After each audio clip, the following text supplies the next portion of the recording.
e a gente vai atualizando as informações, porém aqui na BMC News a gente vai dando giros de notícias de vários setores, política, mercado, trazendo também essa questão do confronto, mas também, né, a nossa essência principal é trazer sempre os convidados para nos ajudar a entender grandes profissionais do mercado, pessoas respeitadas que passam por aqui diariamente na BMC News, trazendo o seu conhecimento, compartilhando com todos nós. Chegou a hora, então, agora sim, de receber a Isabel Nasser, que é CEO da Questra. Isabel, que está aqui chegando na nossa programação. Muito obrigada, seja bem-vinda, Isabel, aqui à BMC News.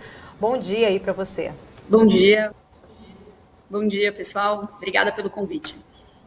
A gente que agradece o seu tempo. Isabel, a gente está sempre tentando entender, né, essa questão do conflito, puxar, né, um pouco mais do que a gente vai, né, sofrer de consequências, falar um pouco mais de setores. Eu queria entender, né, na sua visão, quais são os setores que você acredita que possam ser mais impactados, de que forma a alta no valor das commodities está prejudicando o mercado, quais seriam os insumos, né, que acabam sendo mais prejudicados diante de um conflito como esse? O que a gente tem visto, né, e acho que isso está bastante claro para todo mundo, é que alguns setores estão sendo muito afetados e diretamente, né? Então, o setor de alimentos, vocês estavam comentando agora há pouco com o professor, é um setor que claramente tem sido afetado, né? Nas primeiras 2 semanas de março, a gente viu uma alta muito significativa no preço de alguns alimentos em especial, como, por exemplo, o trigo, já comentado aqui, o macarrão, o óleo de girassol, que são alimentos nos quais a Rússia e a Ucrânia são muito fortes, né, são produtores importantes aí no contexto mundial.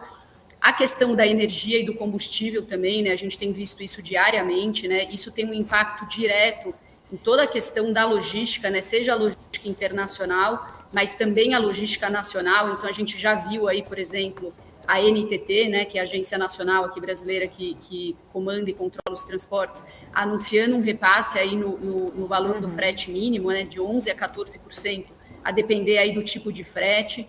Então, claramente, são setores que já sofrem uma influência direta, né, desse conflito que a gente está vendo aí há quase um mês, e a perspectiva é que isso ainda dure aí por algum tempo, né? Acho que tem uma incerteza em relação a isso, mas certamente são movimentos aí que vão deixar um efeito ao longo do tempo aqui na inflação brasileira, né?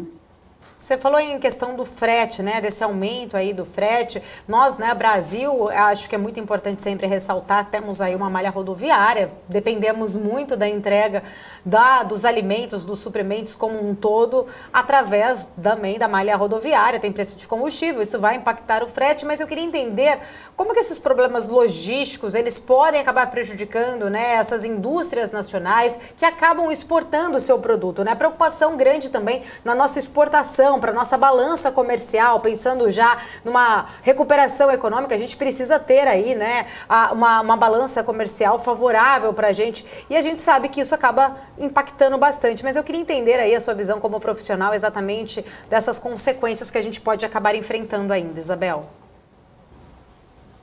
Olha, a logística internacional vem sendo um grande desafio já desde o início da pandemia, tanto para importadores como exportadores, né? Então, lá no começo da pandemia, se a gente for recapitulando, a gente viu uma situação muito caótica, né? E os portos congestionados, né? Os preços de frete internacional multiplicados por 10, e isso claramente é repassado no preço ao consumidor final. E mais do que o problema de preço, a gente viu a falta de equipamento, né? Então, a falta de container, a falta de navios direcionados aqui para o Brasil, por exemplo, porque no momento como esse, os transportadores internacionais, eles vão direcionando os equipamentos, navios e containers para as rotas mais lucrativas, e aí a gente está falando das rotas Ásia, América do Norte, né? Então a gente viu mais equipamentos direcionados para essa rota e menos equipamentos direcionados para rotas que são menos lucrativas. Então isso impacta o importador, impacta o exportador, né? Tem sido um grande desafio para as indústrias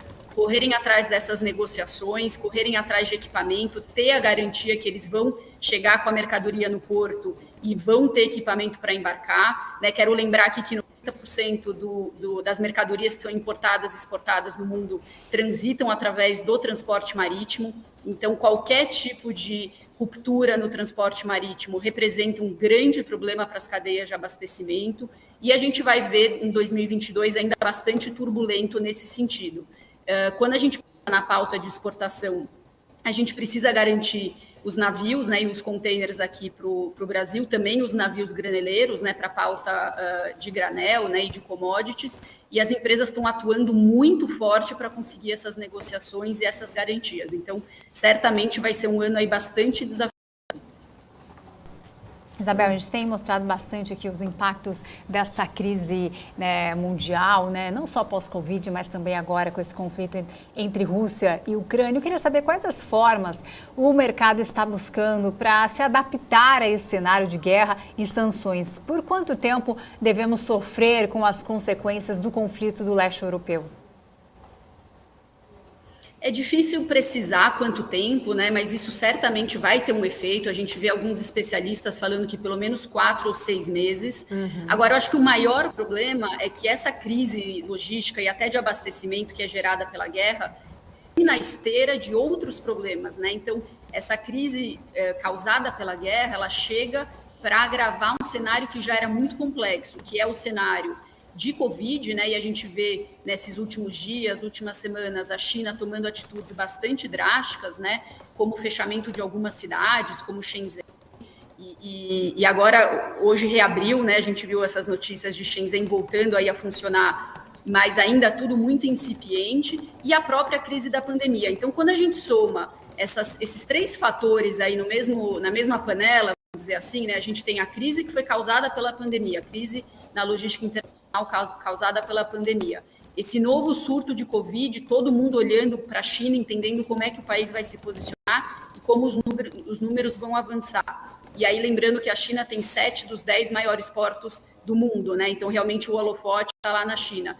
E a questão da guerra da Ucrânia, né, com a Rússia, e aí a gente vai ver os maiores transportadores internacionais movimentando rotas, não passando em portos perto ali da Rússia e da Ucrânia, já desviando navios para outros lugares. Então, quando a gente soma esses 3 fatores aí dentro desse olhar de suprimentos global, realmente é bastante complexo, bastante desafiador, e a gente tem visto as empresas buscando trazer resiliência para suas cadeias, repensando a forma como elas trabalham nas suas cadeias globais.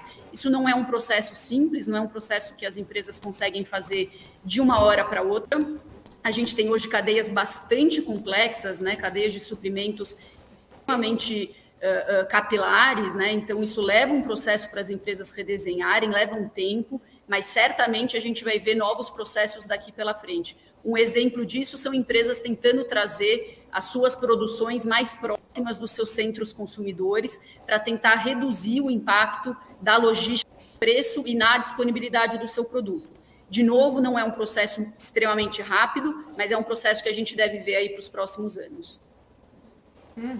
Isabel, a gente tem falado também, né, muito aqui sobre a questão da exportação dos fertilizantes russos, né, da dependência, na verdade, do Brasil dessa exportação dos fertilizantes russos, né? A gente já discutiu aqui até aquela grande questão, né? Por que somos um país tão dependentes do agro, 26% do nosso PIB vem de agro, por que não temos nossos próprios fertilizantes? Já falamos também sobre a questão da própria ministra Tereza Cristina indo em reunião no Canadá, tentando trazer a questão do potássio também para cá, mas diante disso, né? Diante dessa guerra, a gente começa a entender, talvez, de repente, do quão arriscado é, né, ficarmos dependendo de um único fornecedor ou de um único, né, de uma única região para algo que é tão importante para a nossa economia, né? Então, assim, buscar outras formas de se conseguir esses fertilizantes com outros países, por que isso não foi feito também anteriormente, enfim. Mas como que você acredita que deve ser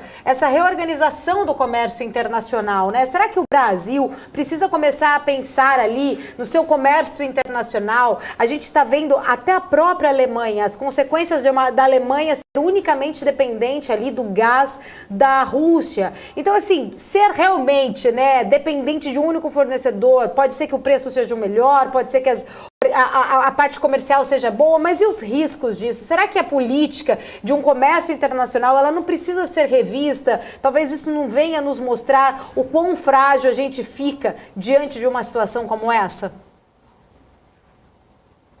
Sem dúvida, né? Se a gente pensar no caso dos fertilizantes, o Brasil hoje importa 85% do que ele consome, né? Sendo que 50% vem de 2 países, né? A Rússia e Belarus. Então, a gente tem uma dependência extrema e isso traz uma fragilidade inquestionável, né? A gente, inclusive, tem visto os ministérios se movimentando não só na busca de novos parceiros comerciais, né, no caso que você comentou, da ministra indo até o Canadá, mas também tentando facilitar o processo de desembaraço do fertilizante que chega no Brasil. Então, a gente está vendo alguns movimentos do Ministério da Infraestrutura, Ministério da Agricultura, para que aquele fertilizante que chega aqui no Brasil, ele, digamos assim, possa passar na frente da fila e tenha um processo de desembaraço junto à Receita Federal mais acelerado, o que também é uma medida interessante para que a gente consiga fazer esse produto chegar no ponto onde ele é necessário. Mas, independente disso, acho que não sobram dúvidas, né, que a gente está numa posição bastante fragilizada, não só em relação aos fertilizantes, mas outras pautas da nossa balança comercial. É de extrema importância que a gente desenvolva novos parceiros, novas políticas, novas rotas, enfim, que o Brasil esteja mais presente dentro desse mercado. A gente fala desde sempre aqui no Brasil, né, como a balança comercial, como a exportação é estratégica para o país, e sem dúvida nenhuma, eu acho que essa crise que a gente está vivendo deixa as lições necessárias aí para que a gente busque novas negociações e uma presença mais forte. Eu acho que é um processo urgente para o Brasil, não podemos esperar mais para que a gente não sofra de uma fragilidade tão grande quanto essa, né? Uhum. Bom, Isabel, quero agradecer, sempre muito esclarecedor, importante aqui, as suas explicações para a gente. Muito obrigada pelo seu tempo. Fica aqui o convite já para voltar em outras oportunidades. Obrigada a vocês, boa tarde para todo mundo.